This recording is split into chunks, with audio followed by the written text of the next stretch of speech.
नमस्कार दोस्तों। क्या आपने कभी सोचा है कि चीन दुनिया की दूसरी सबसे बड़ी ताकत हम भारतीयों के बारे में क्या सोचता है? क्या वो हमें दोस्त मानते हैं या एक खतरनाक प्रतिस्पर्धा?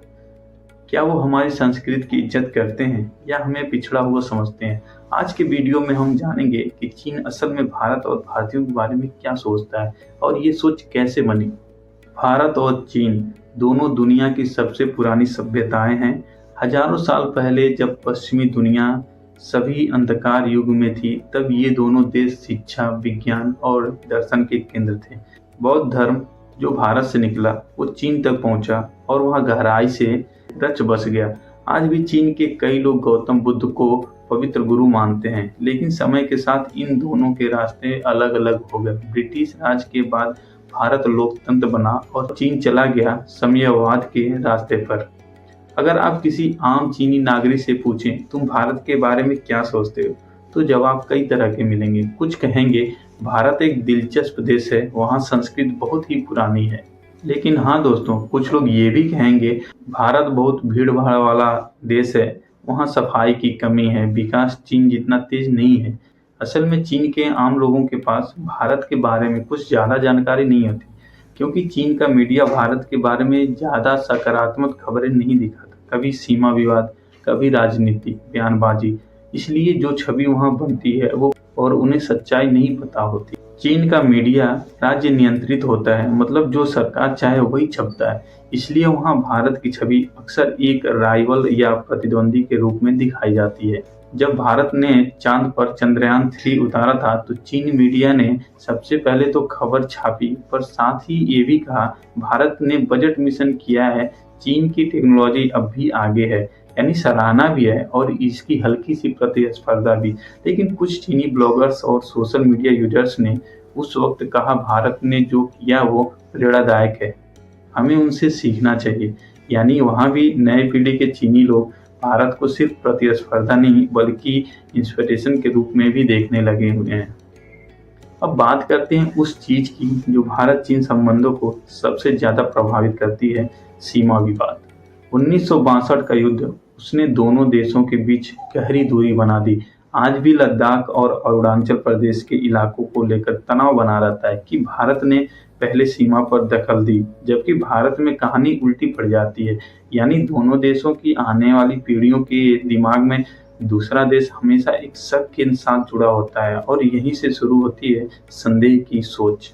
और दोस्तों, चीन में जब भारत का नाम आता है तो सबसे पहले तुलना होती है इकोनॉमिक और टेक्नोलॉजी की। कई चीनी मानते हैं कि भारत अब नया चीन बन सकता है। भारत की आबादी अब चीन से ज्यादा है, आईटी सेक्टर तेजी से बढ़ रहा है और भारत की युवा पीढ़ी बहुत मेहनती मानी जा रही है। कुछ चीनी उद्योगपति तो ये भी कहते हैं अगर कोई देश अगले 20 साल में चीन की बराबरी कर सकता है तो वो भारत होगा।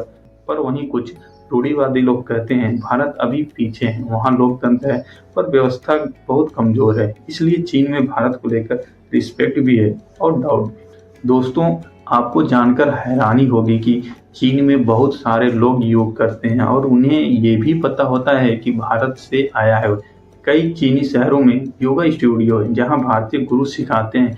बॉलीवुड भी धीरे धीरे मशहूर हो रहा है, जैसे 3 इडियट्स, दंगल जैसी फिल्म ने चीन में जबरदस्त हिट दी थी।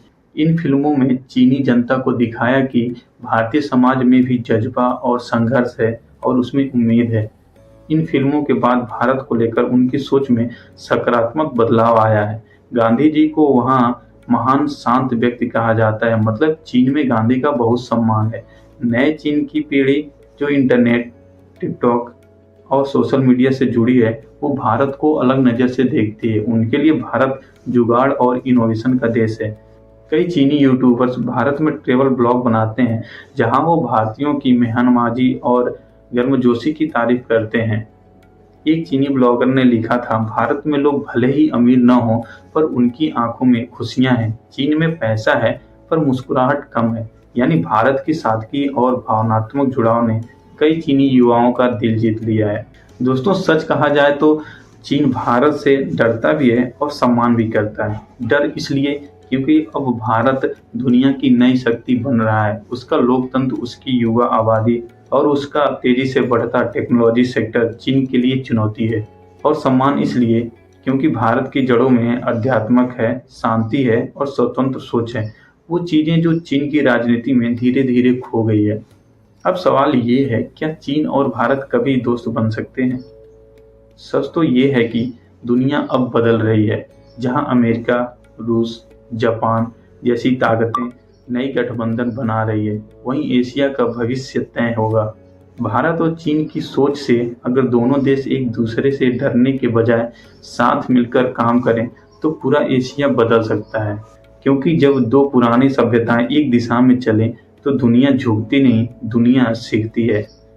तो अगली बार जब आप किसी चीनी प्रोडक्ट को देखें या किसी न्यूज में भारत चीन टकराव की बातें सुने, तो याद रखिए, हर देश की असली ताकत उसके लोग होते हैं, सरकारें नहीं। हो सकता है चीन के कुछ लोग भारत को राइवल मानते हों, पर वहीं लाखों लोग ऐसे भी हैं जो भारत की संस्कृति, फिल्मों और सोच से प्यार करते हैं। और शायद यही प्यार एक दिन उन सरहदों से बड़ा हो जाएगा जो आज हमें बांट रही है।